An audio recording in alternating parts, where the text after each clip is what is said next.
చైనాలో కొత్త వైరస్ కలకలము, చైనాలో రోగులకు కిటకిటలాడుతున్నటువంటి చైనాకు సంబంధించినటువంటి ఆసుపత్రులు, హెచ్ఎంపివి విజృంభణ, ఆసుపత్రులకు జనము, శీతాకాలంలో శ్వాసకోశ సమస్యలు తలెత్తడం సహజమట.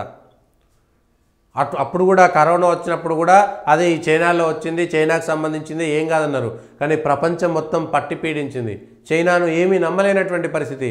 చైనాలో ఏదైనా వచ్చిందంటే ఏమీ నమ్మలేనటువంటి పరిస్థితి. ఇది అది అనేటువంటిది ఏమీ చెప్పలేం మనం. చైనాకు సంబంధించినటువంటి ఏ అంశాన్ని కూడా మనం నమ్మలేము. కానీ ఇవాళ ఇది కూడా రాష్ట్ర ప్రభుత్వాలు కేంద్ర ప్రభుత్వం స్పష్టమైనటువంటి ప్రకటన చేయకపోతే ప్రజలు మళ్ళా ఈ కరోనా వస్తుందో ఏమొస్తుందో ఏం భయం అవుతుందో ఏంటో అనేటువంటిది కూడా భయపడాల్సినటువంటి పని లేదు. కేంద్రం దేశంలోని సీజనల్ ఇన్ఫ్లుయెంజా శ్వాసకోశ వ్యాధులపై జాతీయ వ్యాధుల నివారణ కేంద్రం దృష్టి పెట్టిందని కేంద్రం తెలిపింది. చైనాలో హెచ్ఎంవిపి వైరస్ విజృంభిస్తున్న వార్తల నేపథ్యంలో అప్రమత్తంగా ఉన్నట్లు ఆరోగ్య సేవల డైరెక్టర్ జనరల్ అతుల్ గోయల్ చెప్పారు. చైనాలో వైరస్ అంశంపై సమాచారాన్ని సేకరిస్తున్నామని. చైనాలో వచ్చింది దరిద్రం ఏంటంటే ప్రపంచంలో ఎవరికి తెలియదు. వాళ్ళ మీడియా అంత జాగ్రత్తగా ఆ దేశం కోసం మాత్రమే పనిచేస్తుంది. మన దగ్గరలాగా మీడియాలాగా విదేశాలకు అమ్ముడుపోయినటువంటిది కాదు. దేశాన్ని తూలనాడమే గొప్ప అనుకునేటువంటిది కాదు. అట్లాంటి చైనాలో ఏం జరిగింది ఏంటంటే తెలియదు. హెచ్ఎంపిఎస్ వైరస్ వల్ల సాధారణ జలుబు, దగ్గు, శ్వాసకోశ సమస్యలే వస్తాయని, అయితే దేశవ్యాప్తంగా గత నెలలో శ్వాసకోశ సమస్యలతో బాధపడే వారి సంఖ్య ఏమీ పెరగలేదని చెప్పారు. అంటే చైనా నుంచి ఏం పెరగలేదు. కానీ ఆ వైరస్ అంటువ్యాధా కాదా? చైనాలో గతంలో కరోనా వచ్చినట్టుగా ఇప్పుడు కరోనా వస్తుందా రాదా? కరోనా లాగా అంటువ్యాప్తి చెందేదా? చైనాలో భారతీయులు ఎంతమంది ఉన్నారు? చైనా నుంచి ప్రయాణికులు ఎంతమంది ఉన్నారు?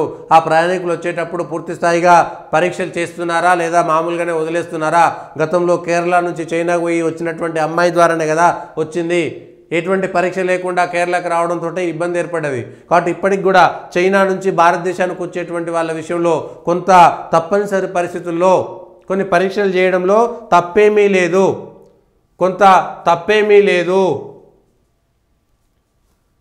కాబట్టి ప్రజలు కూడా జాగ్రత్తగా ఉండాలి. చలికాలం వచ్చింది కాబట్టి చలికాలంతో వచ్చేటువంటిదిగా అని కాకుండా మంచి ఆహారం తీసుకోవడంలోనే ఉంటుంది. మంచి ఆహారము, మంచి ఎండ, ఏది ప్రకృతికి సంబంధించినటువంటిదే మనం అప్పుడు కూడా చూసినాం. ఏది కరోనా వచ్చినప్పుడు కూడా భారతీయమైనటువంటి ఆహారపు అలవాట్ల వల్ల కరోనా చాలా మటుకు మనకి ఇబ్బంది పెట్టలేదు. మనం వేసుకునేటువంటి పసుపు వల్ల కానీ, మనం వేసుకునేటువంటి మిరియాల వల్ల కానీ, మనం ఎండకు నిలబడడంలో కానీ, మనం సంబంధించినటువంటి కూరగాయల విషయంలో విషం లేనటువంటి కూరగాయలు, చాలా మంచిగా మన పొలంలో పండినటువంటి కూరగాయలు, ఏ రసాయన ఎరువులు లేనటువంటివి, మంచి ఆహారం, సమయానికింత ఆహారం, సమయానికింత నిద్రపోయి. ఎందుకంటే కరోనా వచ్చినప్పుడు చచ్చిపోయిన వాళ్ళు ఎన్ని వందల కోట్లు తీసుకుపోయారు, ఎంత సంపాదించినా ఎవరేం తీసుకోలేకపోయారు కదా. కాబట్టి మంచిగా ఉండి ముందస్తు జాగ్రత్తగా ఉండడం, అనవసరమైనటువంటి మందుగోళీలు మింగాల్సినటువంటి అవసరం లేకుండా కేవలం మంచి తిండి తినడం వల్ల కూడా ఉపయోగం ఉంటుంది అనేటువంటిది కూడా ఒకసారి అర్థం చేసుకోవాల్సినటువంటి అంశం ఉంది. కాబట్టి మరొక్కసారి కూడా ప్రజలు తెలియనటువంటి ఒక భయానికి లోనవుతుంటారు. కరోనా ఇచ్చినటువంటి ఒక భయం ప్రజలందరికీ తెలుసు. మనుషుల్లాగా లేరు. ఎవరిని నమ్మాలో ఎవరిని నమ్మొద్దో ఏంటో అర్థం కానటువంటి పరిస్థితుల్లో ఉండే కరోనా చూపెట్టినటువంటి ఆ భయానకమైనటువంటి వాతావరణం తర్వాత చైనాలో ఏం పుట్టినా సరే ఒక భయం అవుతుంటుంది. చైనా మీద ప్రపంచ దేశాలన్నీ కోపం పెంచుకున్నాయి. అట్లనే భారతదేశంలో కూడా ఒకప్పుడు చైనా బజార్ అంటే బాగా ఉంటుండే. ఇప్పుడు చైనా బజార్ అని పెడితే దాంట్లో ఎవరు కొననటువంటి పరిస్థితిలోకి వచ్చింది. పోనీ అట్లనైనా కొంత దేశం మీద ప్రేమ పెరిగింది, అదొకటి ఒప్పుకోవచ్చు.